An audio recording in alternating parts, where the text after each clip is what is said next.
Hey,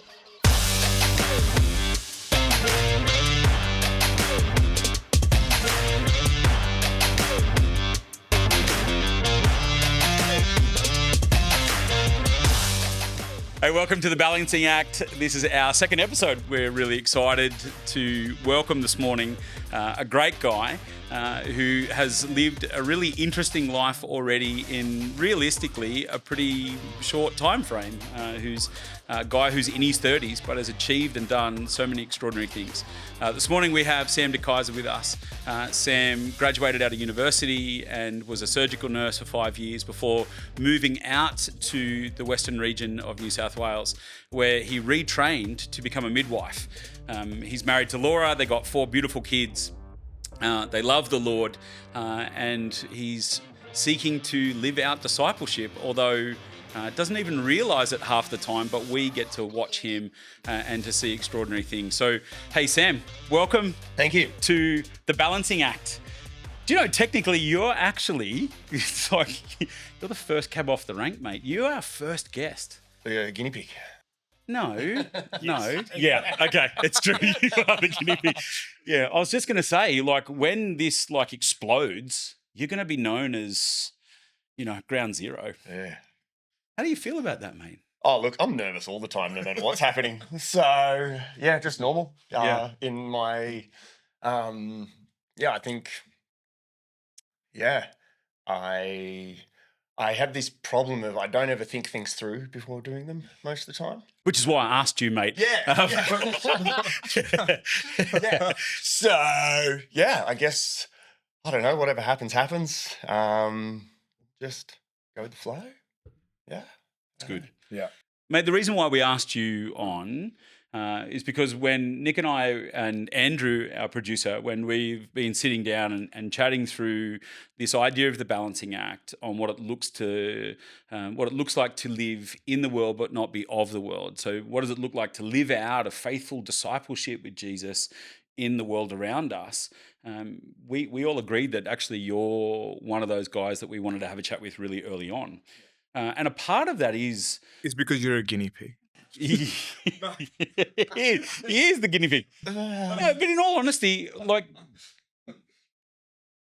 the way in which and the role that you have as a midwife and the way that you have to interact in different spaces actually is just a really intriguing one for us, realistically. So before we jump into what you're kind of doing now and what that looks like, can we rewind a little bit? We're going to rewind back to the beginning.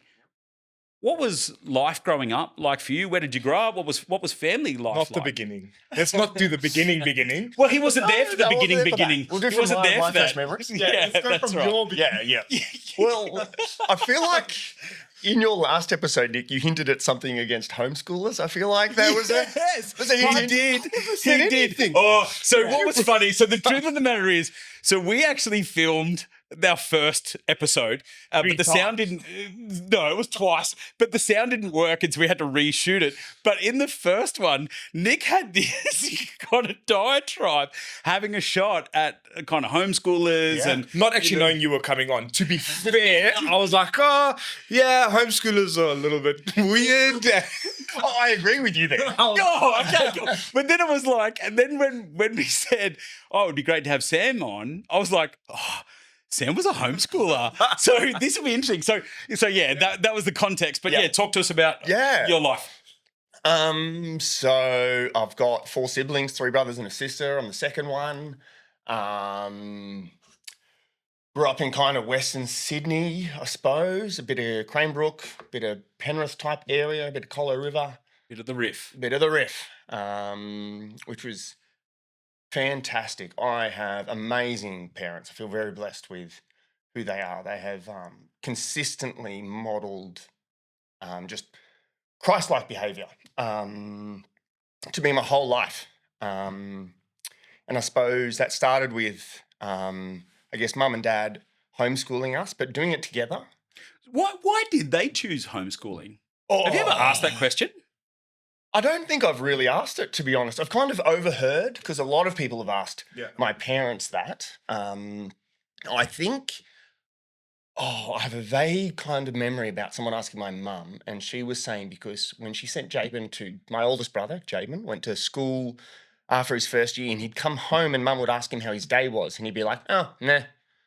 And she had this kind of internal thought of, I want to know more about what's happening, and I want to have more input into my kid's life, and I just want to be there with what's happening.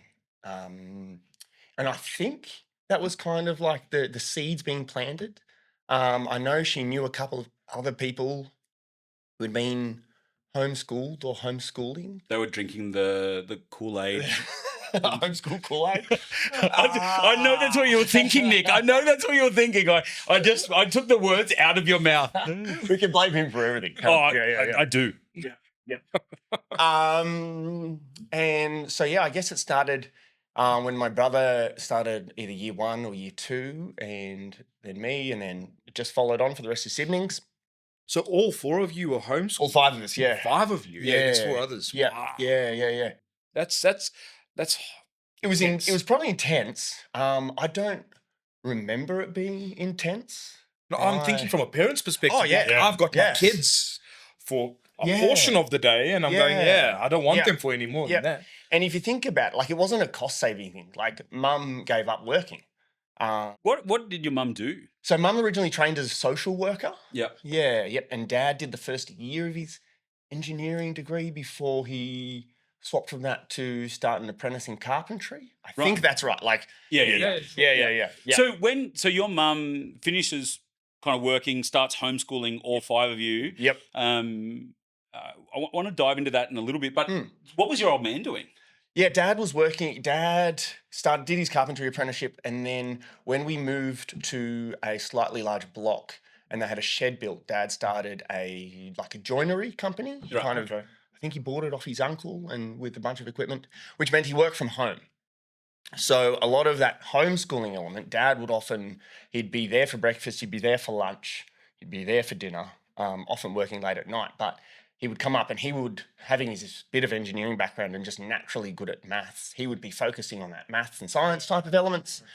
Mum would be doing history, English, all those other types of areas, and just kind of planning and then sewing into what us kids were interested in. But kind of the schedule was kind of left up to us. So it was like orientated around what you kids actually wanted to do. Yeah. So I can only really speak from my perspective, but I loved getting up early. I would work out of a math textbook till breakfast, have breakfast as a family. Sometimes Dad would be checking over that with part of the breakfast, because he'd already been down at the shed since 5 as well. Sure. Then we would often be sitting around as a family doing things together, whether it was reading or more work out of textbooks or other just various school activities. Then we'd have lunch together, and generally then those of my brothers who hadn't gotten up early or my younger siblings would be working with Mum after lunch, and I would go next door to our next door neighbour and pick chilies or leeks and get $5 an hour. Wow. Or I'd be... Child labour. Child labour. It was fantastic. We need more child labour, yeah. We're going to need to edit that bit. Yeah, that's probably not okay. That's not okay. What that gave me so much freedom. I would we lived backed onto a river, and I'd be down there. We had a little canoe that us brothers had saved up and bought with our own money because we were working. Yeah, child labour. Child labour. And we'd paddle up the river. I would be catching lizards and snakes and turtles and eels and fishing and cooking the fish on little fires in the sand. Caught a wallaby once. I caught a platypus in a bucket. Did you eat that? No, I didn't eat either of those animals. And or we'd be on, when we turned 10, Mum and Dad would always buy us a BMX. And we lived about 5 k's out of town, and I was able to ride that into the toy store, buy my hobbies or things like that, and ride back home again. So Nick, what's the issue with homeschooling? This sounds idyllic. So you were born, what, 89? Yes. So, what's interesting to me is, you're outdoorsy. Yep. You grew up on the outdoors, but you also experienced the transition, the space between like outdoorsy, and then sort of the kids that we have today Yeah. who are so focused on their devices and stuff like that. Mm. How did, like, I'm just interested, sorry, I know maybe, but I'm interested in how that was managed in your own household in terms of like PlayStation 2 coming out. You weren't, you Yeah. were probably just a teen at that point, and Yeah, I remember it PlayStation all 1 very and well. PlayStation Yeah, so 2 what he's really saying is, were you so sheltered as a homeschool that you weren't allowed technology? Yeah. No, that's not what I'm saying. Well, Because I It think, kind of is. no, but I think, man, what, like, I can't imagine. We did some crazy stuff when I was younger as well, and but we're city kids. We were city kids. We weren't necessarily out on the farm or in the block on a block somewhere doing stuff. Like what you're describing to me sounds idyllic and almost, from my perspective, almost impossible. yeah. Does that make sense? Oh, absolutely. I don't know how it was possible. I don't know how mum and dad managed that, because I don't know how I'd do it with my kids. Yeah. I don't. Yeah, I don't know how I'd make that sacrifice. It's enormous. Well, because that's the thing, right? Like it is a Yeah. sacrifice. It is. It's a massive sacrifice where your parents are actually choosing. They actually made a definitive choice Yep. Yeah. to forego Yeah. particular lifestyle, really, that Yep. the world kind of expects. And Yep. I'm sure even I'd be interested to hear what your church background and particularly as a church in that era, how did they view your mum and dad making those kind of choices and Yeah. and the likes, because they did make a big sacrifice to raise you guys in a different way, right? Yeah. Yeah. And I want to say I don't think you need to raise children in the way I was raised to get to like where I am. I remember Dad. Oh, it was only a few years ago, just having a chat with me and just saying like, these were what I thought when I was younger, and now I've kind of realized as he looks at his nephews, my cousins, which were all very, very similar in ages. He's like, you're all kind of like similar. Like you've taken some different paths to get where you are, but you're all very similar in your walk with God and the church and the way you've sought your wives and built your family and all of these things. So I think there's a real kind of generational impact, starting with like two sets of Dutch immigrant grandparents coming to Australia, being part of like the type of churches we were part of, and yeah. So I don't know if yes, homeschooling has had a huge impact on who I am, but I think there's a lot more, and I don't know if I would be a different person if I did go to school. Like I don't know any of that. Sure. But yeah, we were part of a Dutch Reformed church, which I loved. Yeah, we went. What did you love about it? What was, particularly at a young age? I think that's such an interesting thing, because for me, that in a South African context again, that's the NGO Kerk, which is, yeah, I don't even know the Afrikaans for it, but it's reformed, it's Dutch reformed, and it's new Dutch reformed, really, and there's nothing that appeals to me about that church. Yeah, well, maybe as an adult today, it wouldn't appeal to me. I don't know. Yeah, that's interesting. Yeah. But as a kid, there were like, I remember the De Hoogs. He was our pastor and his family. They were just loving and great. There were some other families there. Some of them now just live out at Wellington, and they've been to our church here, and it was so nice just seeing them and seeing who they are. And they're still wonderful people. Like the church was just built out of, well, from my memory. I think I have a tendency as well of just rose-colouring history. Which is actually a beautiful thing in and of itself to a degree. Yeah. But I remember being just loved, and and church was always fun. Yes, we had to sit still and be quiet during church, but that was just normal. Like that was just cultural. It was just cultural. Yeah, okay. So, like, how did other church families view your family as the homeschooled family? Yeah, there were other homeschoolers in the church. Okay. Or people who were interested in it, who thought it was, good. So you started a group of homeschoolers within your church. Well, within the Hawkesbury. So Yeah. my Oh, right. mum started the CHEO, Christian Home Educationers of Hawkesbury, I think it was, something like that. So yeah, when we talk about like the social aspect, every Friday we'd have maybe 5 or 6 families come around to our house from the local area. We'd play like sport, either soccer or t-ball or cricket.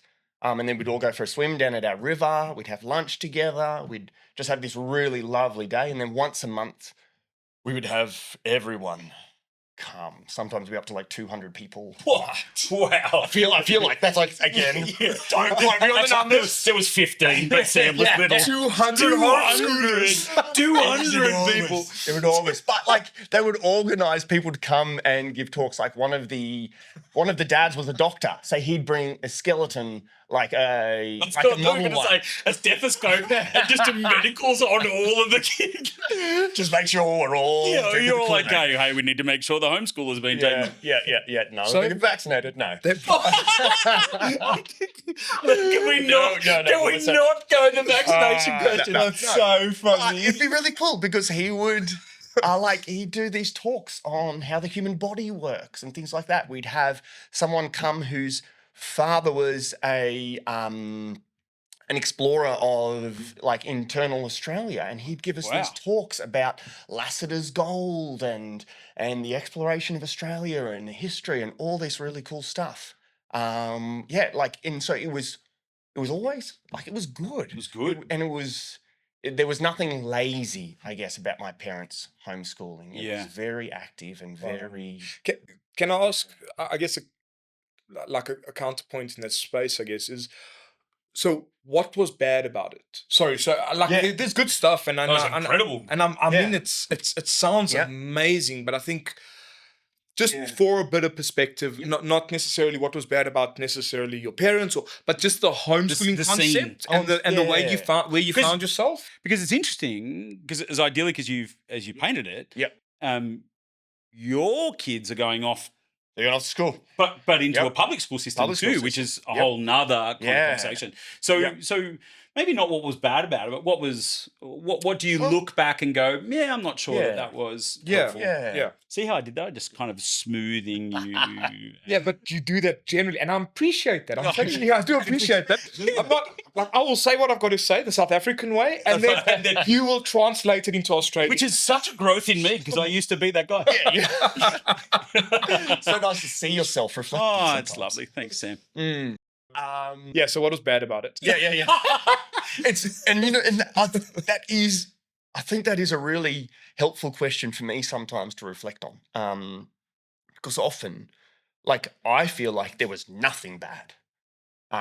Which is an amazing thing. Like, Yeah. there are so many people today that look at their childhood and cannot find a good thing. Yeah. Right? Like, Yeah. so that's awesome. I Yeah. don't want to take that away No. from you at all. I totally understand that, but I've had like my older brother, he loves being pushed, and he loves having a challenge, and he loves overcoming that. And I guess for me, that's not me. Yeah. And so he would say in homeschooling, there's not enough pushing into areas which are hard. So if a child, like for me, things that I weren't interested in, mum would be like, "That's okay. What are you interested in? Let's feed into that. Let's just grow that." While my brother, looking back, he might say, "No, I wanted to be pushed. Give me things that were tricky, and that would have possibly developed him in a different way. That might be his perspective. Yeah. And that's just me again looking at him. And I should also say my youngest sibling, my sister, she did start going to school in year, I think it was 6 or 7. Right. Because by that stage, a lot of us had moved out. It was just Okay. her at home, and mum had said, "Well, there's There's a lack of kind of connections and social interaction. Yeah. yeah. And so I think it worked well because we're a big family, relatively big, and there was lots of connections there. And I think that again just was a blessing. But mum was also very wise in realizing that wasn't working towards the end. Yeah, okay. And Yeah, that- there's a lot of wisdom in that. There's Yeah. and I suppose a real strength of character too in Yeah. that, because she's been a part of this for so long, and then all of a Exactly. sudden she was kind of giving up Yeah. some of what Yep. she had Her built, identity. really, an identity, Yep. well, Yeah. potential identity. Yeah. So I guess I'm then really interested. In one sense, you've in this homeschooling environment, like predominantly around other Christian families in the same church. So it's like not an unhealthy necessarily insular, but an insular community Yeah. against the kind of prevailing Yeah. world culture. You Yeah. then make a decision to go to uni. Yeah. Oh, there was a lot. Yeah. How did that happen? I don't know, mate. You're the one telling the story. Yeah. I wasn't there. So mum had seen from an early age that I loved art, loved all that whole process of doing art. I remember getting private art lessons from several different teachers around the area. And then I went to TAFE and I did graphic design, which is a very secular scene. And I didn't experiment or anything, but I made really good friends with two very secular young men. And we got into some mischievous activities late night in Penrith. The Riff. The Riff.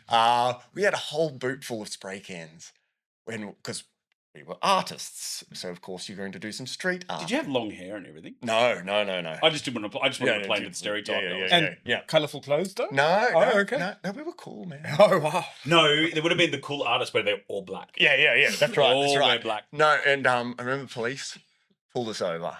And we'd done something very stupid. I just remember feeling like, oh, that was really dumb. And they pulled us over and they asked us to open the boot of the car, and it is just, there's like 150 paint cans in there.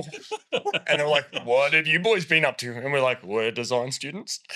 And they're like, oh, can you prove that? And so we all got out our TAFE student cards, and they're like, oh. And we hadn't been caught red-handed. They were like, so this is the end of the night then, boys? And I'm like, yes, officer. Yes. So you spent a bit of time kind of 1 foot in, 1 foot out of the camp. Yeah, exactly. What did your mum and dad think about that? I don't know. He never got caught. Well, no, I'm pretty sure they were. I'm sure they saw the all must black. have been aware. Like they were both like they were plenty clued up. But I don't think they were worried. I think they were like, oh, Sam's just seeing what the world's like. Sowing his wild oats. What? It's a reference to Okay. Coming to America. We'll leave it there. Okay. We'll leave that there. No, what? I was like, I'd get home and they'd still be up, and they'd be like, "Oh, how's your night?" I'd be like, "Blah, blah, blah, blues." And they're like, "Oh, how'd that go down?" And I'm like, "Oh, like this." And they're like, "Oh, okay, well, good night." So you're doing graphic design stuff. Yeah, doing that. When was the decision made you're going to go to uni and become a nurse? Yeah, so did the graphic design, then kind of thought, oh, So just before that, you were going to church all along? yes, Yeah, okay. yep, going to church all along. I think, when I was about 14, we switched churches to a Sydney Anglican church. Okay. Yeah, which again, great youth group friends, great youth group leaders. Yeah, okay. Just superb. Christian community, wonderful. Moving on, let's go to uni. Yeah, let's go to uni. So my older brother had by that time invested in a record store as a part owner. Oh, really? Yeah, which is, I don't like, this is again him. He just does stuff. It's incredible. It's really, really Wow. amazing. So of course I ended up working for my brother in a record store, and I was kind of like, I can't do this forever. And I ended up leading on some volunteer camps for kids whose parents were in prison, called Camp Works, because of two people from my church who were leading in it, and they were like, "Sam, we need some leaders. Can you come along?" I'd been a youth Wow. group leader for a little bit, but again, it just really opened my eyes up to difficult families, kids just trying to hurt each other in line for food and things like that, just because that was life. But one of the guys, there's two guys. There was Chris, who was he was a school teacher and just really, really lovely bloke. And then there was Glenn, who was a paramedic. And I remember we would read the kids' stories at night, and they went to bed and they would just beg for another chapter. And it was amazing because it's just not something they were used to.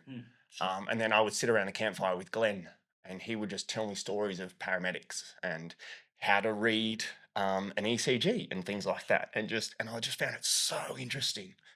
And he was like, you should do paramedics. Oh, but CSU offers a double degree in nursing and paramedics, so probably do that because it'll Charles Sturt University. Charles Sturt University, because it'll just give you more opportunities. And so yeah, I realised my I'd never had a HSC, and I hadn't done a tertiary preparation course either, a TPC, which is your other option as a homeschooler. But I had my graphic design was a diploma, which is higher than a high school certificate, and that's all uni needed to get in. And I'd gotten into that on a portfolio basis. So kind of just God looking after me. Yeah, just doors opening. Again, it comes back to me never really thinking things through. I just kind of, oh, that looks interesting. I'll do that. And then the next thing comes, oh, that looks interesting. I'll do that. And so, double degree, paramedic nursing, it's interesting. I'll do that. Found uni really hard. Did you? Yeah. It was kind of the first time that I realised I was an outsider. Because at TAFE, everyone's still a bit weird, especially when you're doing an art course, right? Sure. Which is why I just fit in. It was just, Yeah. it was, and there was, so good. It's wonderful. Then I go to uni, and these people have ambitions and plans, and they have these goals of what's next, and I kind of mismanaged that for the first year. I failed a couple of subjects. Yeah.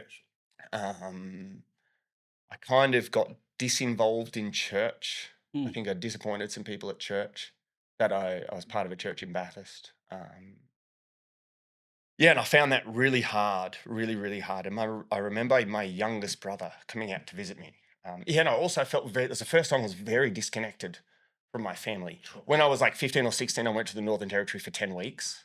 When I was 15, I turned 16 up there with my older brother who was 17. Just the two of us went up. But it was 10 weeks, so it wasn't super long. And you're still with your brother. And I was still with my brother. And we had one mobile phone between us.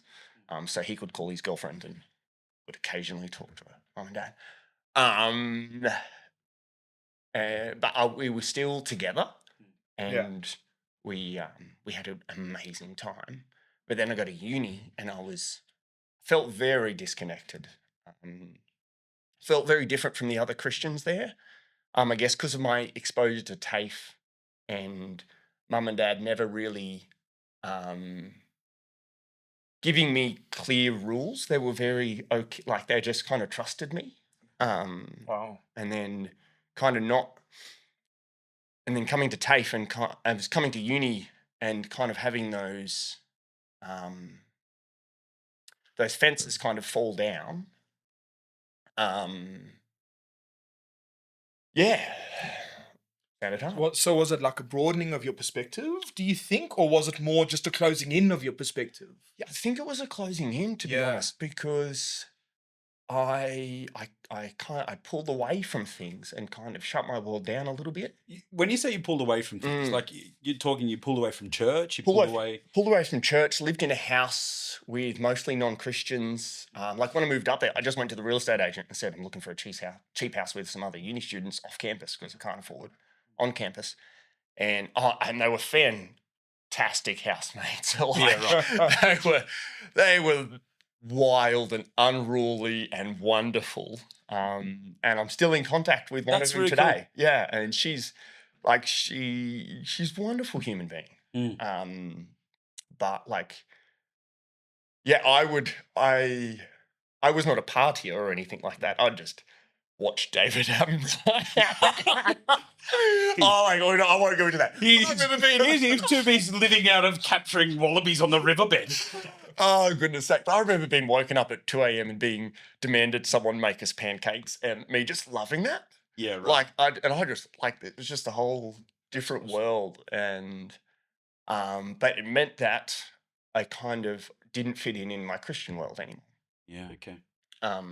Because I enjoyed that a lot.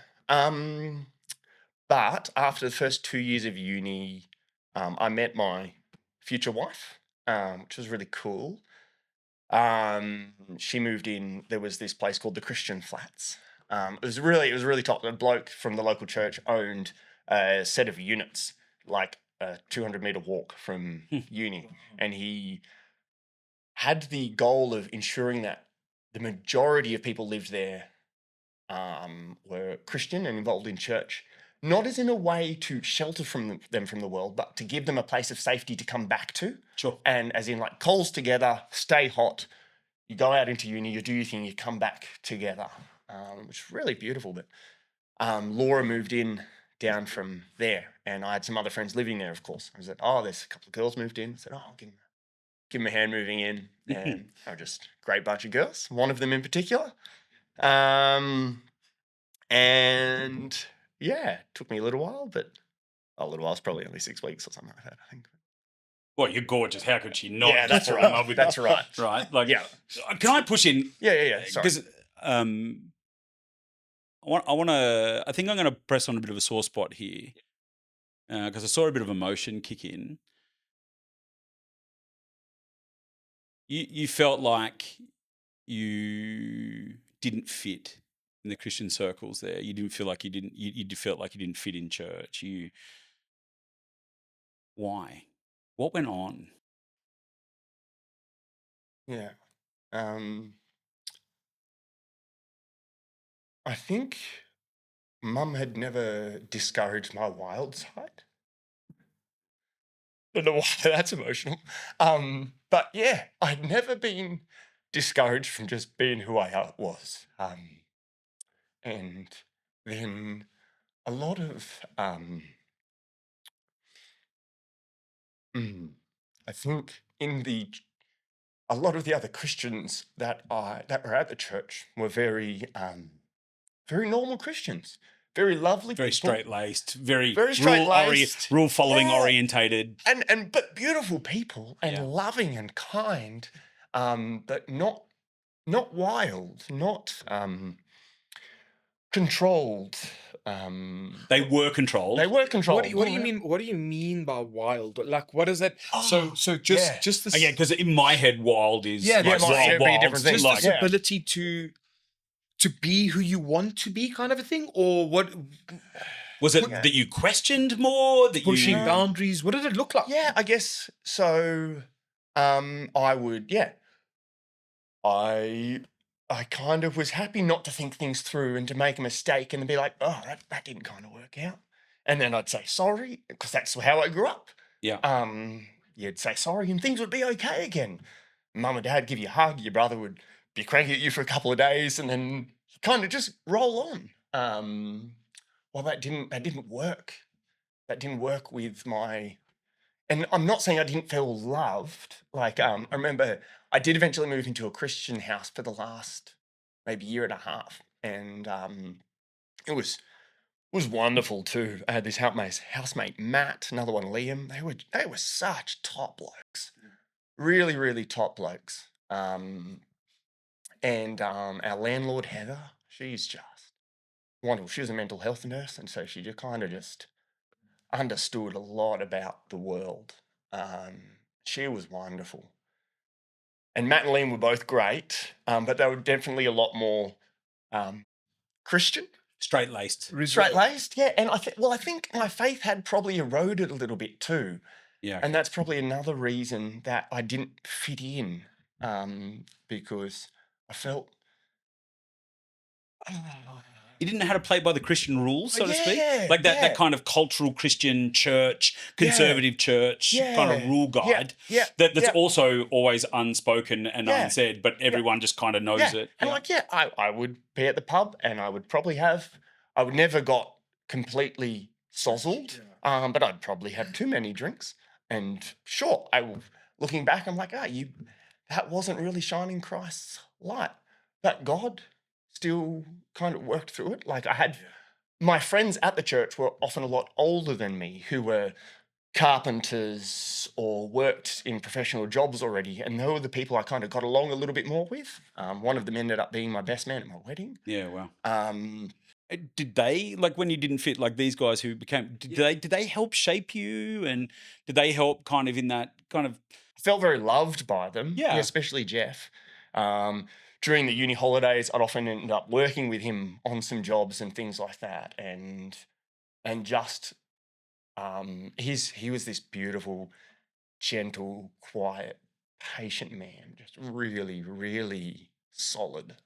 But occasionally had a little wild streak in him as well, which I think really stood out because he's generally such this just this beautiful, quiet man. And then he'd have this wild streak, and it was just, and I just felt so at home and comfortable with him. Safe. Yeah. So- Yeah, I don't know if did that answer what? I don't know. Well, I don't know. I think it's answered a whole lot, and then it's left a whole lot unanswered. Yeah. Does that make sense? Yeah. And I think Yeah.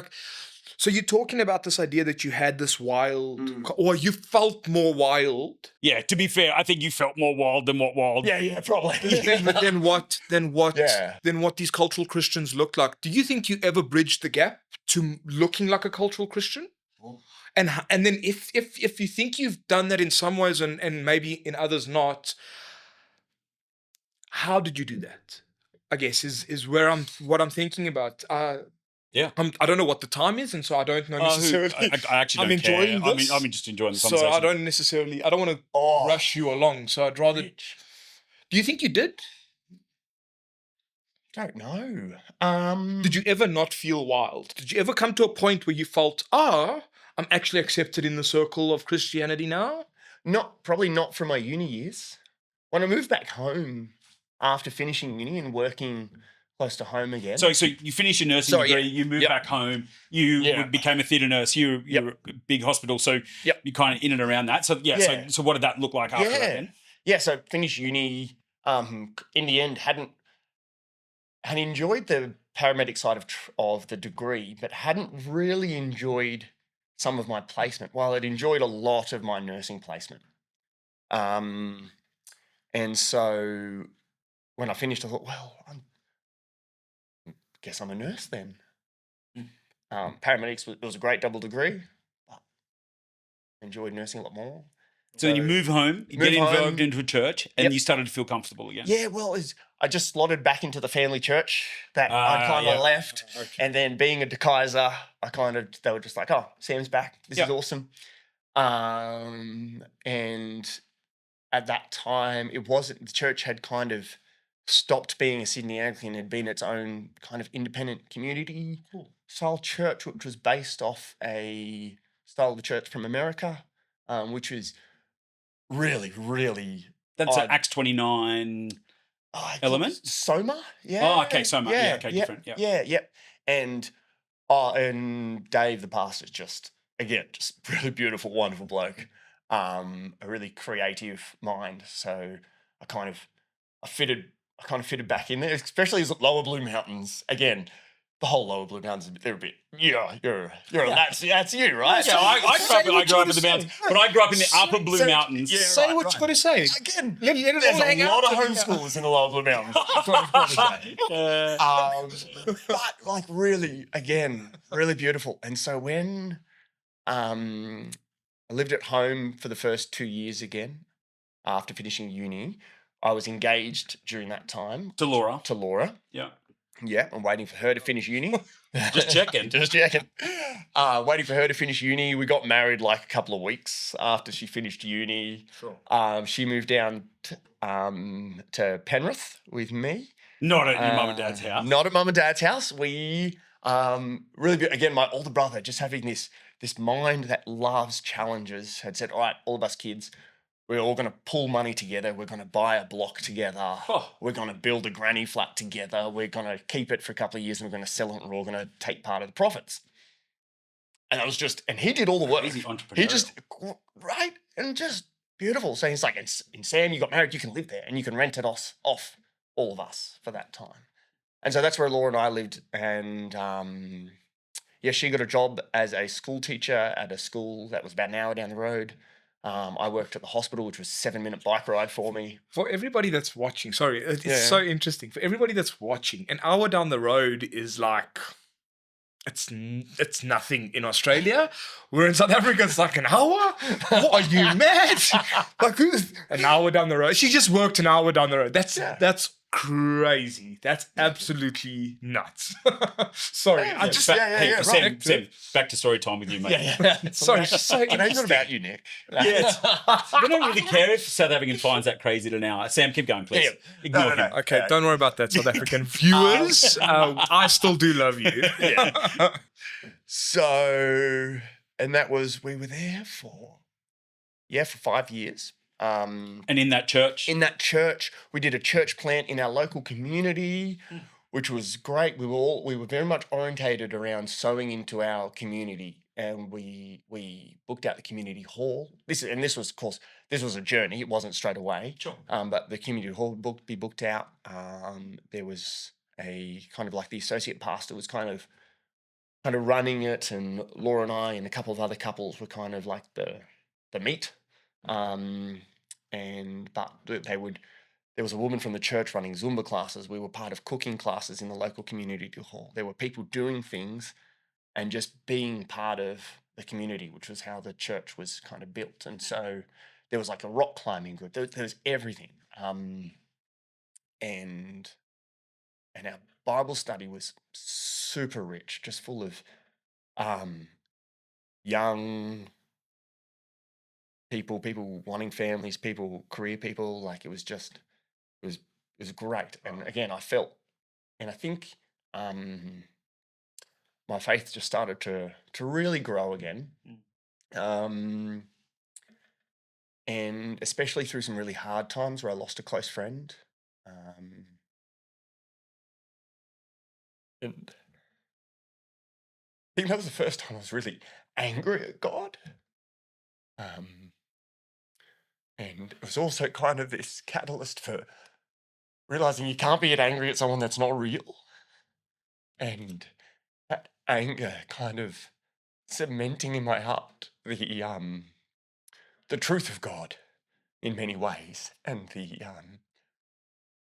I still felt close to God through that. And I guess, like, I'm sure there are other times in my life that I had, that I felt really, torn down. But yes, this is the first time that I can really remember sitting with a close mate and just going, what? Like, why? How does this happen? This is not the world. If God loved us, this couldn't happen. Like, this bloke was a pillar of the church. He was happy to street preach. He had no fear for living out a Christian life, and then God takes him away.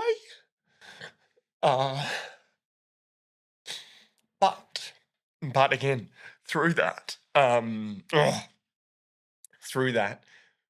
feeling very close to God and very loved by the church and very loved by friends. So, yeah. Extraordinary. Yeah. It's so hard, isn't it? Like, Yeah. so hard in those moments of suffering Yeah. and so much of the pain. Yeah. I find it really interesting, right? Because you said it was the pain and the anger that you felt that really solidified your faith. It really solidified that you knew that God was real. Yeah. Because you can't be angry at someone who doesn't exist. Right? Yeah. Yeah. I want to kind of fast forward a little bit, because you end up moving out here. Yeah. You move out to the Central West, and then you retrain in midwifery. Yeah. Right. And in that, there's so many questions that I want to ask around midwifery. But I guess midwifery, when it's good, it's great. But I can imagine when it goes bad, it's just tragic, right? So that first experience, that real first experience of dealing with tragedy. Yep. You willingly go into a vocation that you're going to see. Yeah. How do you then, as a Christian man, as a midwife, when you see things bad, that's tragic, how do you continue to process that? You process that in the same way? Like, what does that Yeah. look like? Mm. I can remember the first ever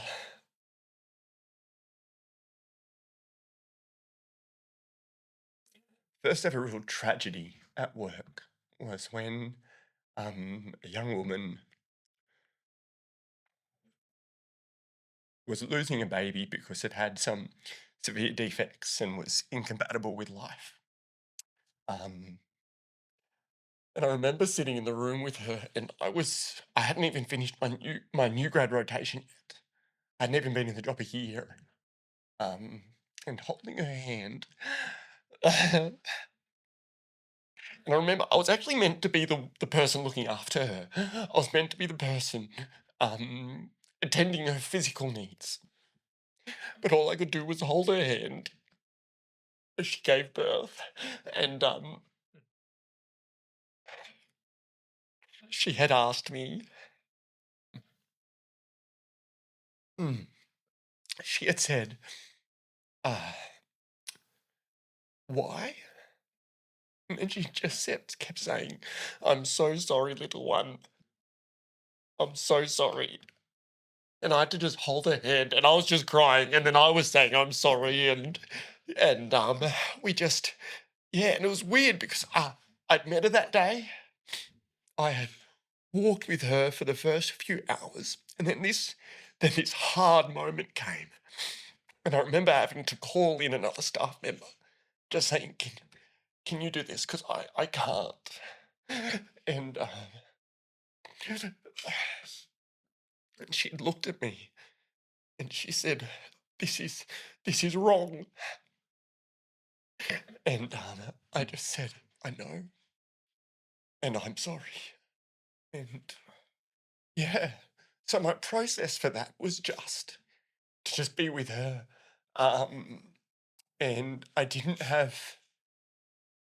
She'd asked me, "Will I be judged for this?" And I didn't know what to say to that. I said, "I can't." I said, I can't." I said, "Look," I said, "I'm just here for you." Um, and so, I had so much love for this woman because she was just being so real, and I couldn't help but be real with her in that little journey. That's not a Oh, compliment. yeah. But Do you know? oh, Just give you a chance to catch your breath. yeah. Whew. Yeah. I wanted him to keep talking because I'm just trying to catch my own. Do you know there's Ah, such an image of Jesus in that? Yeah. It's unreal. Yeah. In Just the the fact midst, that you sat with her and just loved on her. I mean, in the midst of all the religiosity that could Yeah. possibly go on, yeah. for her to go, is this like, Yeah. where do I stand in terms of judgment in this? Yeah. And you're in that moment, you're the purest image of who Jesus would be to that woman. And I just find this extraordinary, It right? boggles my mind. And But even more than that, like you get this sense of like here you were for so long at uni, not Yeah. feeling like you fit in the Christian community and not doing things the traditional way and whatever, Yep. and yet God brings you through this Yeah. incredible journey and uses you Yeah. for you in this most incredible spaces Yeah. where you are faced with the greatest moment of Yeah. tragedy for this woman, and you Yeah. get to be Yeah. Jesus in that, and you get to sit there and to love her. Oh, I was a terrible midwife in that scene, but I felt. Yeah, but you were an Yeah. amazing disciple. Yeah. You were an incredible human in that moment. You then go through that when you walk away from that, when you walk out of the room, when it's all said and done from a midwifery perspective, it's still Sam, Yeah. the follower of Jesus. How do you reconcile that? Like, what did you do with that? Yeah. I remember kind of my first manager when I was a surgical nurse. He was just a great guy. Everyone meets. You've had- Everyone Sam meets is a You've great had guy. a lot of great people in your life. I've had a lot of great Lovely. people. But I remember him saying one of the things that he dealt with hard shifts was he would sit in the car and he'd meditate. He wasn't a Christian, but he'd meditate for 5 minutes before getting out of the car and for 5 minutes when he got home in the driveway. And it's the blessing of living half an hour out of town. I get to just pray my way home. I get to listen to music for half an hour, listen to a podcast. And God's also blessed me with a great, with a lack of short-term memory. My wife finds infuriating, but I just feel like I can pray or be quiet on my way home, and it all just fades white so much of the time. There are some times, yes, when I've got home and my heart has still been heavy, and I've sat down with my wife and I have cried or been full of anger or joyful. But a lot of the time, just the blessing of the way God organized our life just shines through in these moments. So yeah, being taught even before I entered in this hard job how to cope with hard things has just prepared me for them. Making mistakes as a surgical nurse and getting yelled at and my manager going, "You're that again, are you?" has then built in me a robust person that can walk into a midwifery space and say, it is what it is, and it might not be okay, but we can still be okay with it. Yeah. So, Mm. my midwifery, Sam. Like Yeah. even like I was thinking about this. From what I understand, like they're talking about, like in 2015, they were like stats were like 1.6% of midwives in Australia were male. Now they're talking it's like below 1%. So there's been a decline. Yep. Why did you go into midwifery? You know, I was saying I don't think things through. So Laura was 14 weeks pregnant. And at the time I was facilitating students at Nepean Hospital. And I remember going to my boss's office and having a talk with her. And her office was next door to the midwifery educator's office. His name was Richard. And he just poked his head around the door and said, "Hey, Sam, when you finish there, you're going to be a midwife, eh?" And I was like, don't really know you, Richard, but... Don't know if you're a good guy or not. But okay. He turned out to be a great guy. Of course he did. Of course he did. And I was like, yeah, sure. And then I got an email maybe 2 days later from him saying, "Oh, would you mind answering these questions? They're questions for the midwifery, like to see if you want to do midwifery." And so I kind of roughly answered them, and he sent them back and said, "No, can you answer them according to the dot points?" And I was like, "Oh, okay." According to the rules. According to the rules. Can you just think this one through? Yes. Very much that. And then Laura and I had planned this like baby moon before we started having children, where we spent 5 weeks over in America. And I got an email while I was over there saying, "Oh, your interview is tomorrow." Your interview is tomorrow. And I was like, "Richard, I'm in America." He's like, "Oh, it's unfortunate, I suppose." And also I was like, and I'm thinking about moving to Orange. I've actually got my father-in-law looking at a house in Molong, because we're away in America. And so we bought the house while we're away in America. You didn't think that one through, did you? Didn't think that one through. Didn't even have a job lined up yet. To be fair, it sounds like Richard wasn't thinking through because Oh, your no. interview. No, that's all right. But then Richard goes, that's all right. We'll get you an interview in Orange then. Wow. Whoa. When you come back. And he's like, he wanted me to start in July or something like that. And the interview in Orange was in November to start in January, something like that. And so he called the educator at Orange and said, hi. They were like, yeah, there's a spot still available. Well, you can change your preferences because when you sit in an interview, you can set about 5 hospitals for preferences to do your mid-start program at. And so we kind of played around with my preferences and put Orange first, and got back from this little baby moon. Went and sat an interview, and they said, so like, you live in Penrith, do you want a job in Orange? Like, how's that going to work? And I said, well, I've already bought a house in Molong.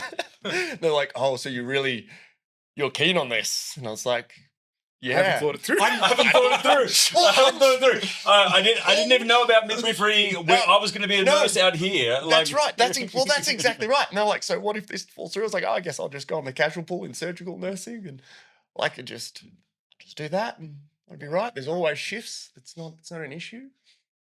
And then I got the position for mid-start out in Orange, which is kind of like a 1-year training program for people who are already registered nurses. Right. And it's a hard work. I started that with a house that I'd just freshly gutted, with 1 room that had paint on the walls, with a 5-week-old baby, doing work 4 days a week, and then studying every other moment I could get. You really don't think things I through. went on placement to Albury for Oh. a full, I forget how many, was it a full week or 3 days? Something like that, leaving my wife and a new baby at home. Well, not a home. Really. Not a home. Not a home. It's really a glorified tent. Yes. Yep, we had curtains over doorways. We had bare concrete floors. It was great. And we didn't even realise it was hard. You know? Laura sent me a picture the other day of her standing in front of our fireplace midwinter with bare concrete floors and an old blanket cover nailed over a doorway, heavily pregnant with our 2nd or 3rd child. And she was just like, this was our life. This is where we were. And we didn't even blink an eyelid. We had people around. We just lived it. And it was beautiful. Yeah. Yeah. What did other people think? Like, your father-in-law is a great guy. Yep. Kind of salt of the earth. Yep. Hard-working farmer. Yep. You know, always wanted his daughters to marry farmers, that kind of Probably. thing.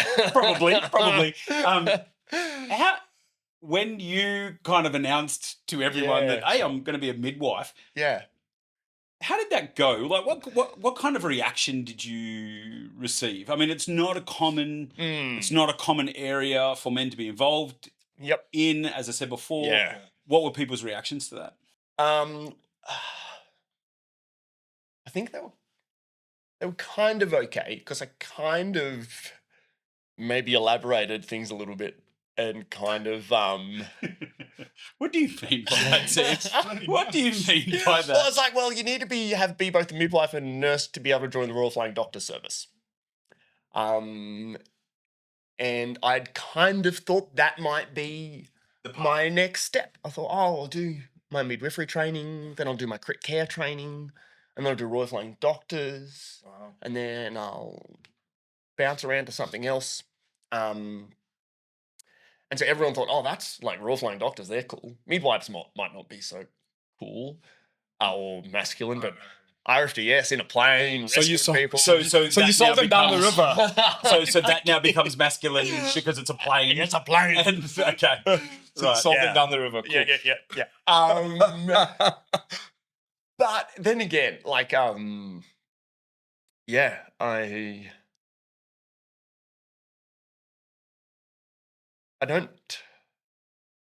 don't know. I think there was enough of me in this early stages as well, when he had a little bit more time and less kids, of helping on the farm, helping just around the place. And I think my father-in-law saw my work ethic and was like, all right, He's all right. Yeah. he's all right. Like, even if he's, Yeah. Look, I pick on him, but Yeah, I yeah, don't mean yeah. to pick on him in the Yeah, sense yeah, yeah, I was yeah. more like yeah, was it well received from people in the outside of the medical industry to Yeah. kind of you going to midwifery? Were they like, midwife, Sam? What? yeah. Like, Yeah, I think as well, like, kind of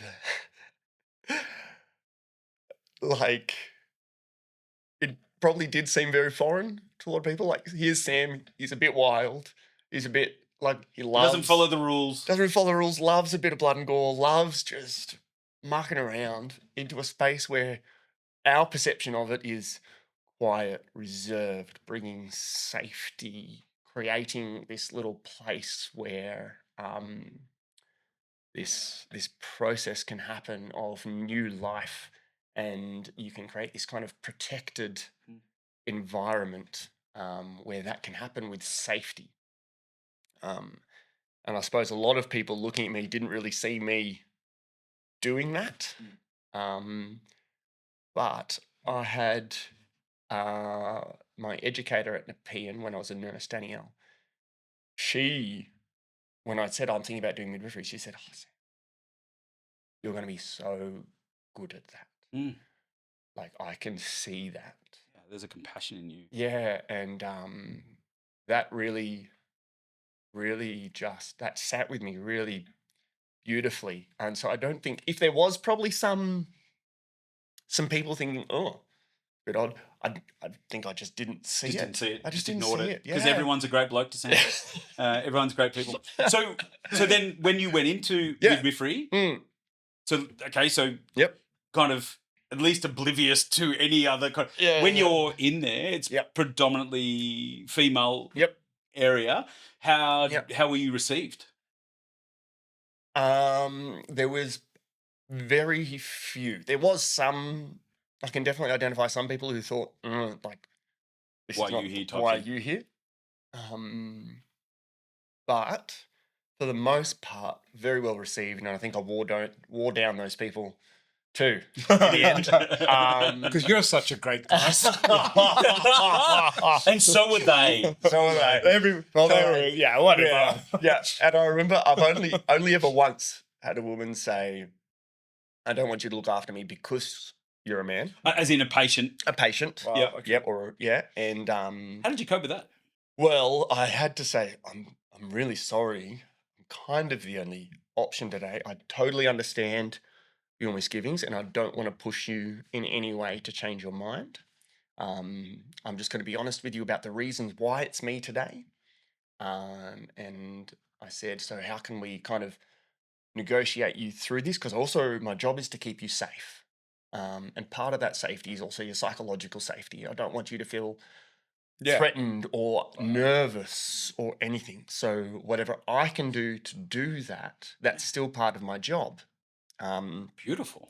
So she had her mother in with her, and I said, so how about how we do that is I'm going to put on some wireless tracers, so I don't actually need to be in the room with you. I'm going to have the trace of baby's heart rate just outside, and then when I come in, I'm going to knock and I'm going to announce myself. I'm not going to sit in with the room with you the whole time. I'm going to do, my observations on you that I need to, and I'm just going to be the press of a button away if you need anything, And then over the process of the day, I kind of not wore down her walls, but just showed Built a her that, rapport. and showed her that I was safe. Yeah. Wow. And then when time came for having a baby, she said, "You can't go home." I said, "My shift's finished." She said, "You can't go home.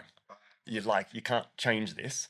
So I stayed. You stayed. Just stayed. It was not too much longer. And it was good.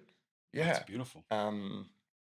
And that's the only real time someone's like a patient has ever had a problem with being a midwife. Which is an odd thing, right? Because I'm completely ignorant, right? Yep. But Yep. we don't seem to have a problem with male obstetricians No. or gynecologists. But No. all of a sudden, midwife. Well, Yeah, again, yeah, like no, it's no, such an isolated case, right? but I totally understand what you're saying, and I think the difference is there. The doctors are seen as clinical, Yes. so you expect your interaction with them to be clinical. Okay. Yes. Just about the job. Midwifery is not clinical. It is emotional And and that's it is yeah. physical. Like that. And that's the Yeah. thing, like there's such a confronting thing within me personally. As I'm listening to you, I'm going, you were talking about farm work and salt of the earth, and I'm going, yeah, I could do it. There's a different kind of strength Oh, man. required Yeah. in doing what you do. Like Oh, I don't, massively. I don't even, I can't even, I can't pick. I don't know how you do it. As a man, like I'm like the emotional depth and strength that you have to carry into a space like that, the sensitivity and the care seems almost a little bit lost on me. Yeah, but it's interesting. On the one hand, it seems lost, but it totally makes sense. And you said that, right? So Danielle, who you knew, Yeah. she's like, Sam, you're going to be great. And then, Yep. because knowing you and knowing you well, you are one of the most genuine, caring guys that I've ever met. You feel things Yeah. very deeply. You are not afraid of feeling and expressing your own emotion. You have this capacity, like I think about that story that you shared of sitting with that woman in your first tragedy, and just instinctively for you, it was just a matter of sitting with her, holding her hand, and grieving with her. That was instinctive in you. That's and going back to what Nick said, that was such a true form and a true expression of who Jesus is. Yeah. He's clearly made you to express those qualities. So I think it is beautiful, the strength of character that you have. But here's where I think I'm always really fascinated by you, Sam, because on the one hand, you've got this really deep capacity to feel and to empathize and to sit with and to comfort. And yet on the other side, you will gut your home, you will build anything, you chuck your hand at anything, you love hunting, you're sitting there with a hunting elements hat on and a hunting shirt, and you love being out in the bush, and you love smoking meat, and Yep. you still enjoy a beer, Yep. and you grow your own veggies. Like most of your block is your own food, and you pickle food, and you do the whole gamut. It's just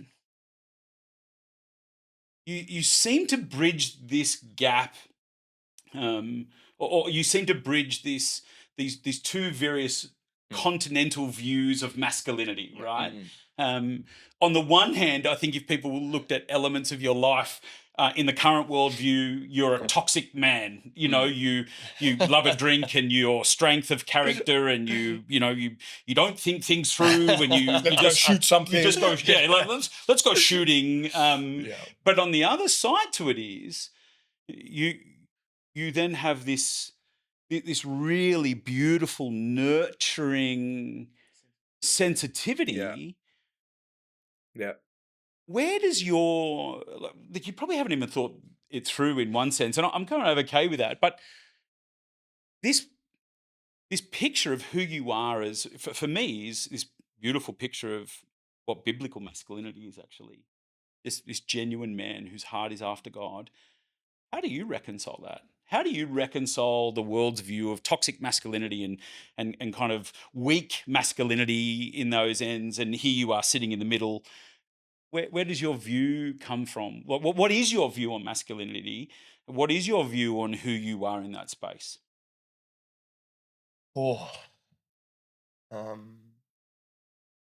Yeah, I haven't thought that through.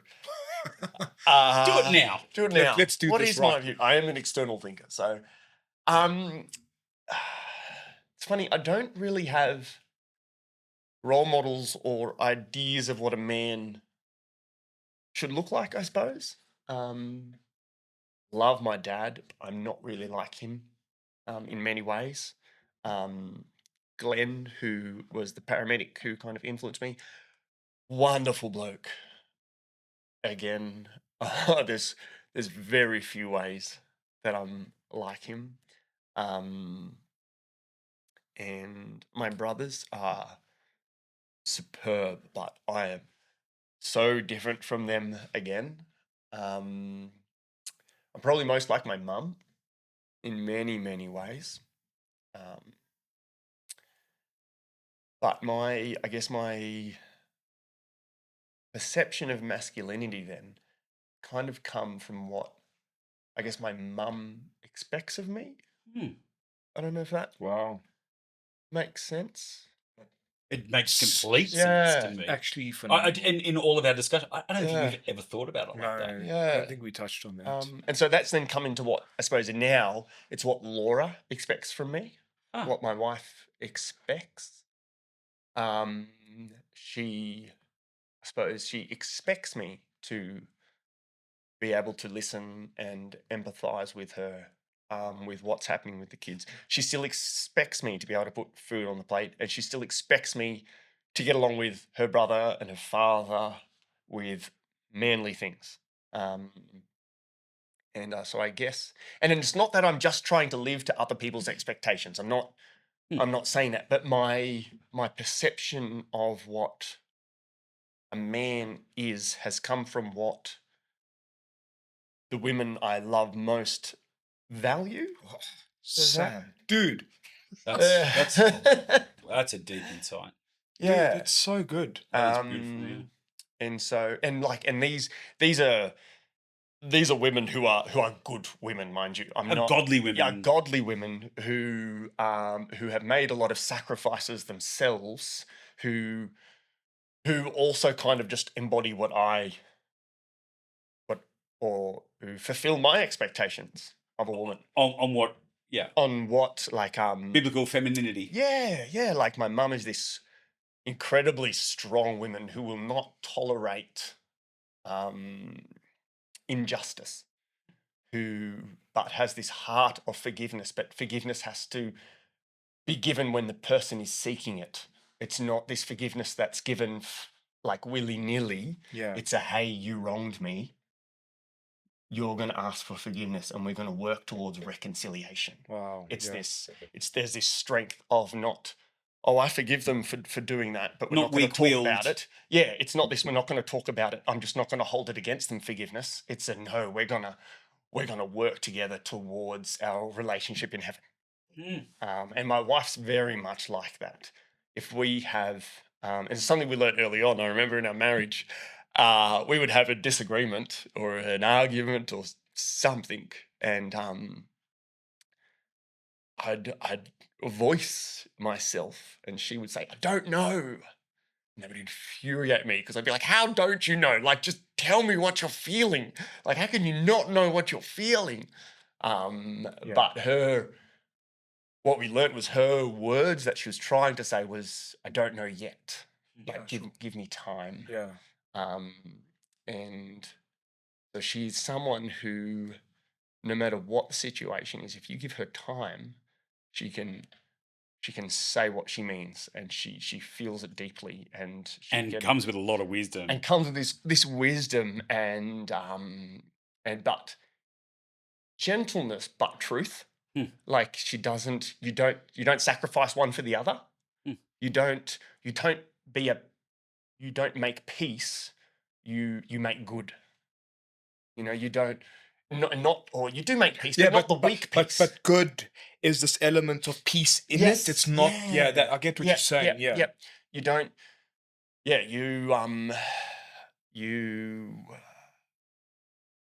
it's got something to do with like being a peacemaker, not.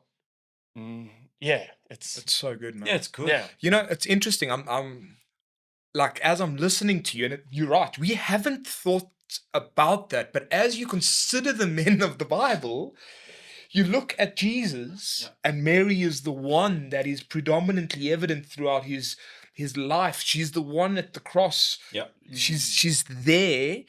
you look at Paul talking about Timothy, and you see Paul writing to Timothy saying, man, your faith is rooted in your mother and your grandmother, That's right. not in, like, there is this. And when you think about men today who are good, strong men, most of them trace it back to their mother. Yeah, for sure. Like, most of them have this ability to go, I am who I am because I had a mother who gave up so much for me. But also had expectations of me. Yeah. And I think that's this beautiful picture, right? And I think the issue we've got in the world at the moment with this this view of toxic masculinity is right to a degree, because we'll just let the boys will be boys, let them do whatever they want in that respect. But again, that's not the biblical picture. And here you are talking about, your mum strong in the Lord, who has expectations on her sons, and I'm sure her daughter too. Yep.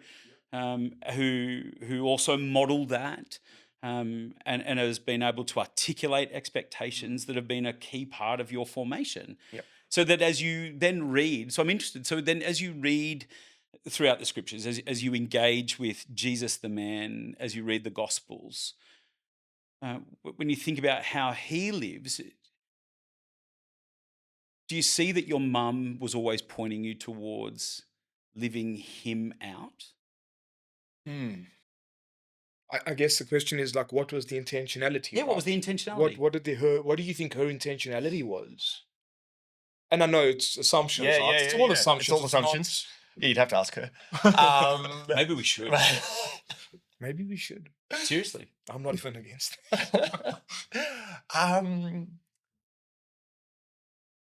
I don't like. Again, I guess part of it's just my rose coloring of history, and just not having one bad memory of growing up.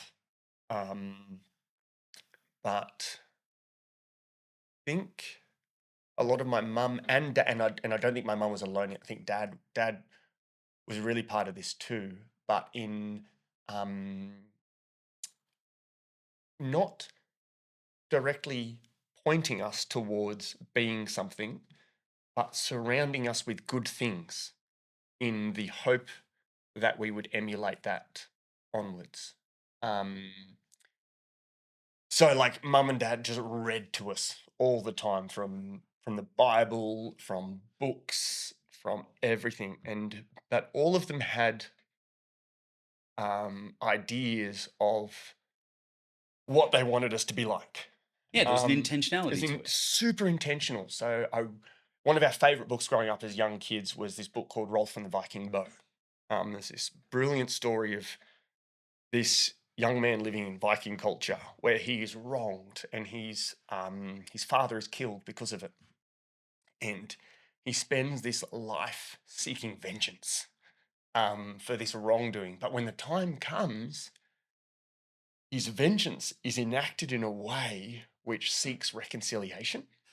Like he goes through this process of forcing someone else to see what they did and then seek forgiveness. And so the masculinity there is not being a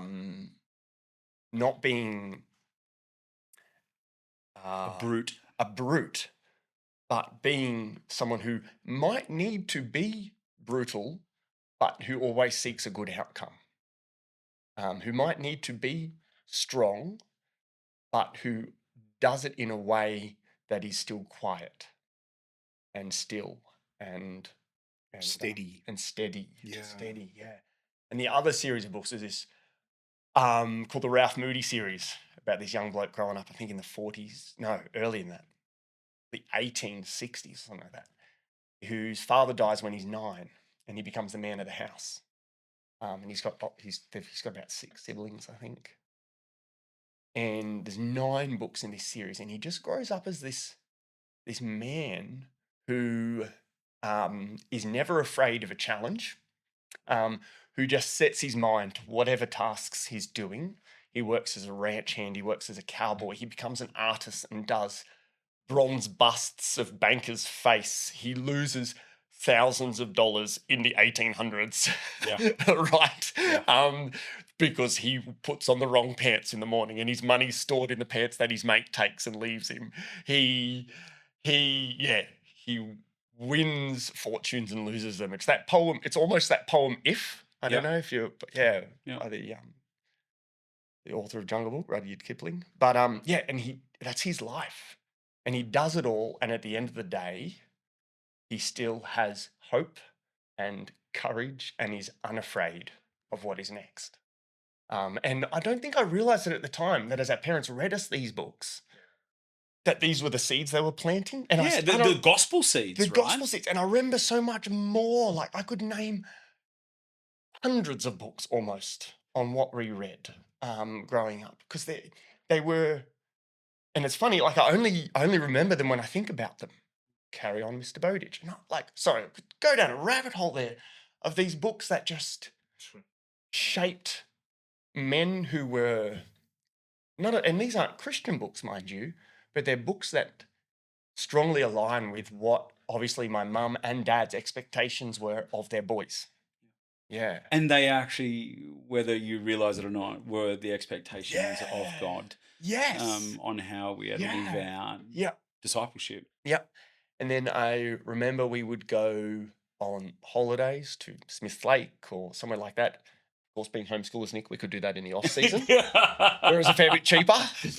And all my cousins, some of them were homeschooled as well, would be able to come. And it was a family thing. It was so good, so good. But they would read us.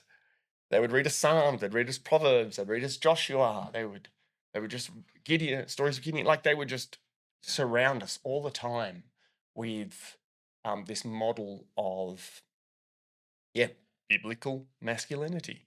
And it's funny, even just now, I'm kind of just realizing how intentional that was. Yeah. And how much work they must have put into researching what books would do this, and things like that. So that you didn't have to. So that we didn't have to. Yeah. I think that's phenomenal, man. Like, I really do. Yeah. Hey, thanks for coming on. Yeah. Thanks for being a part of this. Thanks for being you. Thanks for being raw and honest. Thanks for not shying away. You are an extraordinary man. You are. And I am. I'm really privileged to count you as my friend, to know you. I think who God has shaped you to be is extraordinary. The fullness, and you're broken, and you're still you've got your struggles, and I recognize that. But thanks for coming on. Thanks for being a part of this. We really value what you've shared with us today. So, mate, pleasure. Thank you. I have any excuse to hang out with you guys. Appreciate it. It was fun, right? It's really fun. Hey, stick around where Nick and I are going to have a bit of a chat and kind of debrief our conversation with Sam. That was awesome. That was really beautiful. What an amazing conversation that was. Yeah. I'm still processing quite a bit of what we've spoken about. With Sam, yeah. Yeah, it's there's so much. There's just so much. And the depth of emotion and the range of emotion that we experienced has been like I'm actually feeling a little bit tired. Yeah. That's weird. Yeah, I don't know kind of how I feel as a whole. Like there's a part of me that I guess for me, I kind of feel in awe of Sam and what he's achieved and what he's done and the likes. I'm blown away by the grace of God in Sam's life and the way that he has shaped Sam and has led him into various spaces to be a witness for him. And do you know the big thing for me? Man, I want to meet Sam's mum. I really want to have a conversation with Sam's mum. Yeah. When Sam said that his view of masculinity has really been shaped by his mum and by Laura, his wife, and their expectations, mate, that blew my mind. Yeah. 100%. Like, I think I was at the point where I was like, hey, we need to unpack what that means. Yeah. But there's so much there that for some reason I'm not sure is part of this conversation around biblical masculinity or masculinity regardless, right? Regardless, yeah.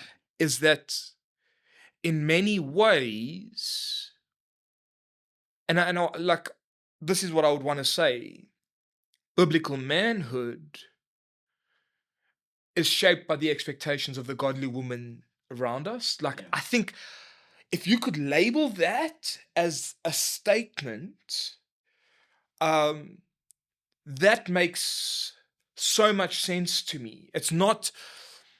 There is elements of this that maybe we can talk about that says, oh, it's the father and it's men in our lives and men getting together, but the reality is, in my mind, and I'm so convinced of it now, we need to be men that are good for the women in our lives. Absolutely. And I think, but to be men who are good for the women in our lives, that means we also need to be shaped by the women in our lives to be good men. And I think this view of it for me, and this is why I'd love to have a conversation with Sam's mum, is where does her view? I mean, I can speculate. Yeah. Like, as a Christian woman, I'm sure that she's looking at Jesus. She's engaging with the scriptures, and she's seeing this picture of what a biblical man looks like, and she's wanting that for her sons. Right? Because when you talk to That's what you would Sam, think, right? that's Yeah, what I for think. There seems like such an intentionality to both Sam's mum and dad in the way that they raised him and his brothers, where they gave room for them, for each of the kids to be their own self, right? To be, but to be guided and shaped around the Bible and around who Jesus is.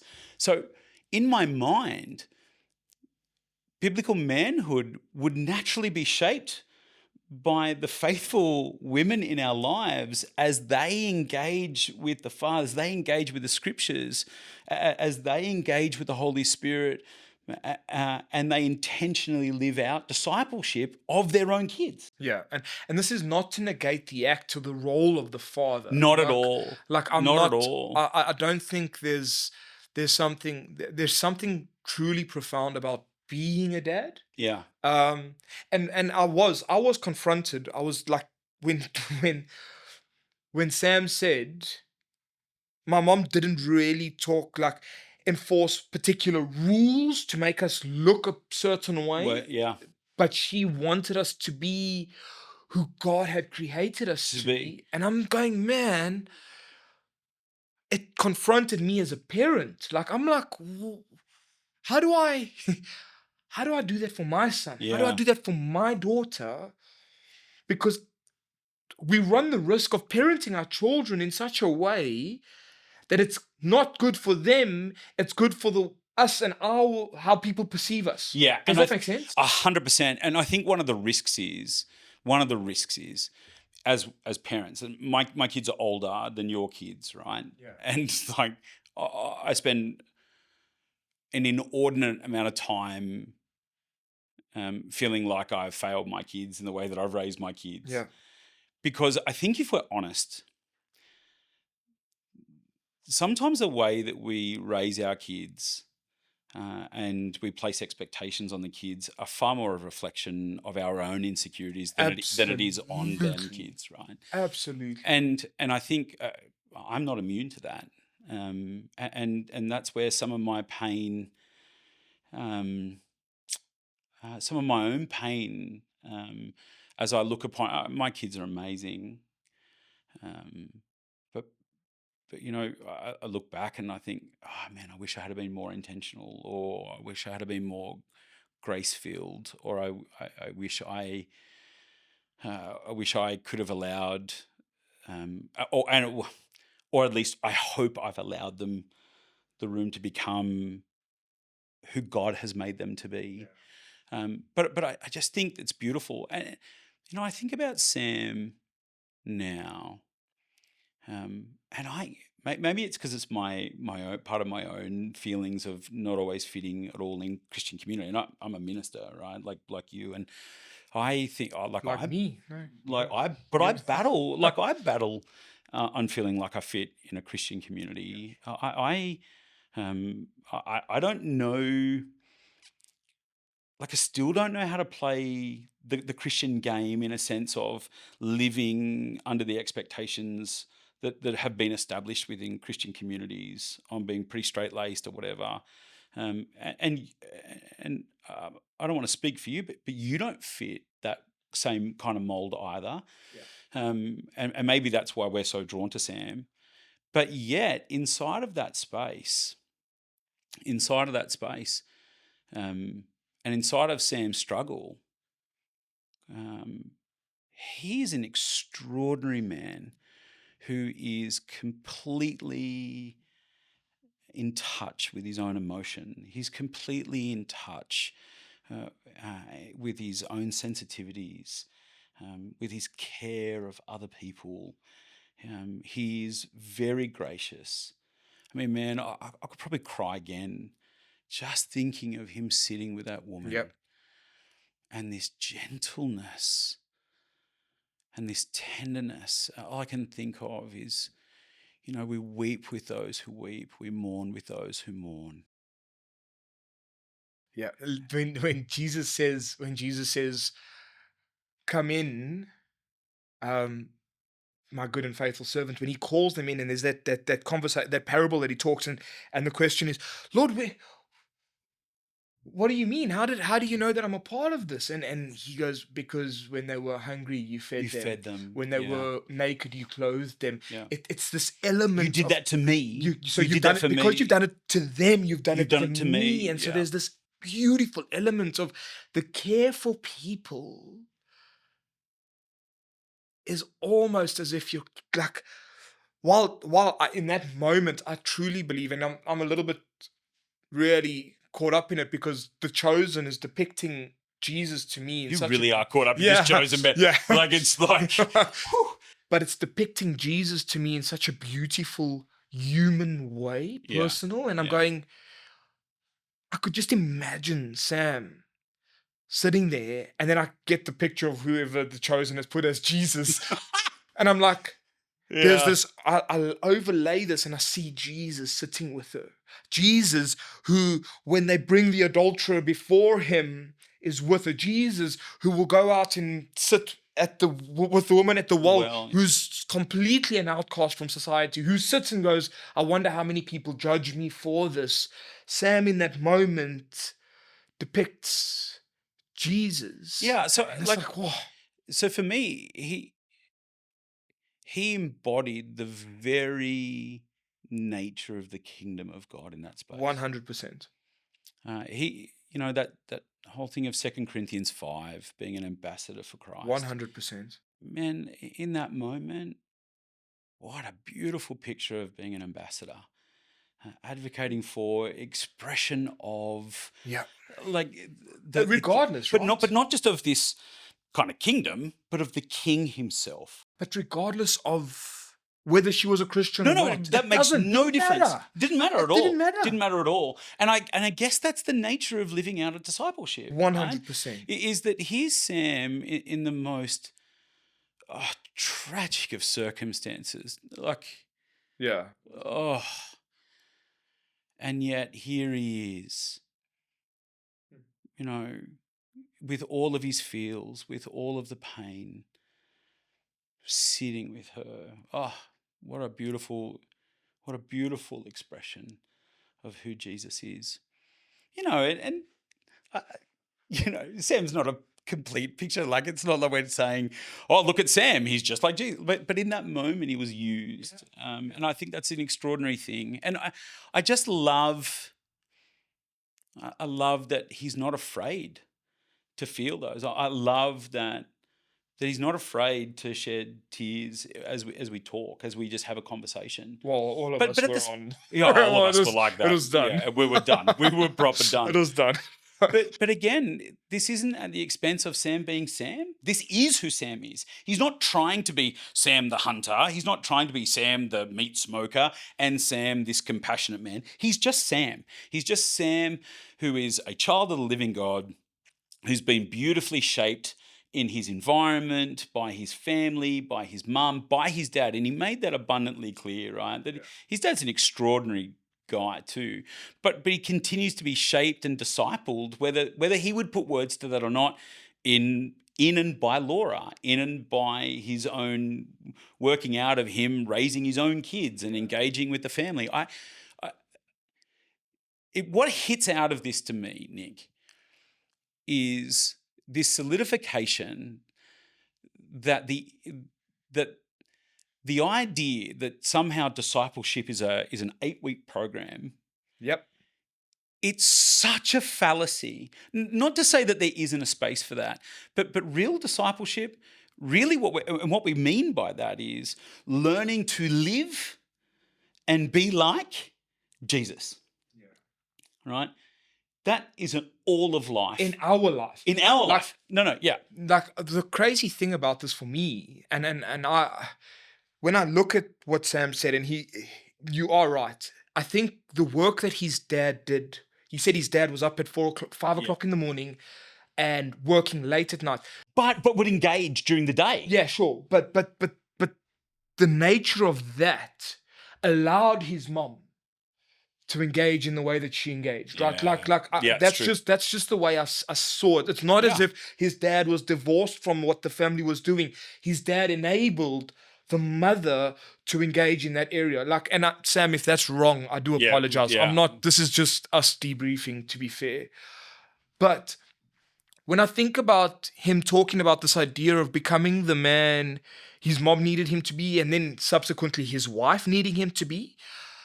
And then when we think about this idea of men and going, oh, a man must not be a crier, or a man must be a hunter, or a man is this brutal. The reality of what Sam was saying is that manhood is shaped by the needs of the woman in your life. Now, the thing that's crazy about this is that the needs of the woman in your life and the needs of the woman in my life are different from each other. Well, there's going to be nuance. There's some nuance in it, but they're different from each other to the needs of the woman that Sam's life, and then you say discipleship, and I'm going, and then we talk about discipleship, and all of a sudden we're all individual images of Christ within our own families, constantly being shaped and sharpened into what that looks like. Within our own context and within our own lives. It might not look the same for all of us. And but like even a part of that, think about Sam's dad, right? Sam's dad was a clear demonstration again of what God calls for a husband and a father to do. He also provided. He worked hard for Sam and for Sam's family. But there's also a work ethic that Sam picked up on because that guy, he works a lot. And even when he's not working at the hospital, he's always busy. He's always busy with something, right? But it will also take time out, just like his dad did. Sam takes time out to make sure that he takes his kids to footy training, and he engages with his kids, and he reads to his kids, and he spends time with his kids in that same way, just like his dad. But I think I want to push a little bit back in the one sense, and say that in modern society, right?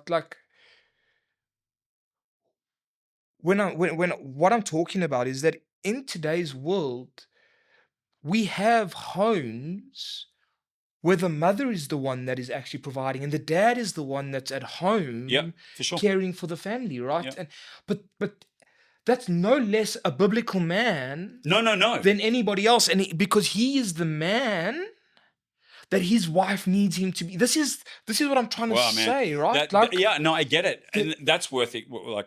I need to unpack that more in my mind, but I don't disagree. I think you're right, and that's still provision. This. in some way. In a real way, that's still provision. But it's this beautiful image that maybe his wife is a woman that needs him to be the one that's engaged with the kids. And I'm just trying to like, because the complicated nature of it is that messes up this idea of gender roles maybe, and functionality within the home. I'm not sure it messes it up. I think it leads into the need for a deeper conversation that is more nuanced. 100%. And what we're not going to solve that now in a debrief. Absolutely. But I guess it certainly sparked. It's certainly sparking a direction of a conversation into a slightly different, nuanced area. It's more. I guess it's a greater exploration of biblical manhood. Yeah. Rather than. I'm not even sure I'm comfortable around. I use this term all the time, but as I said, Nick and I, just so you know, we were having a conversation beforehand, so jump in on that. But I'm not sure it's always helpful to talk about biblical manhood, and I'm just not sure about that. I think there's principles inside that there's roles and functions that men have and that women have, and but God made us complementary to one another. But I'm not sure that always looks linear. Yes, it's not. There's not this dividing line in which now we know who slots into the man's role and now we know who slots into the woman's role. It's like it's messy. It's a messy space, and I think that's what this conversation with Sam has done. Is it's gone, man, I wonder what his mom and dad were thinking. Oh man, firstly, right? 100%. And then it's gone, and I wonder what it means to be a man or a husband with a woman who's highly driven and highly motivated to have a career and is invested in that area of her life and is not this, what we would look at as typical trad wife kind of. Yeah. Like, what kind of man must you be then to empower your wife to be that?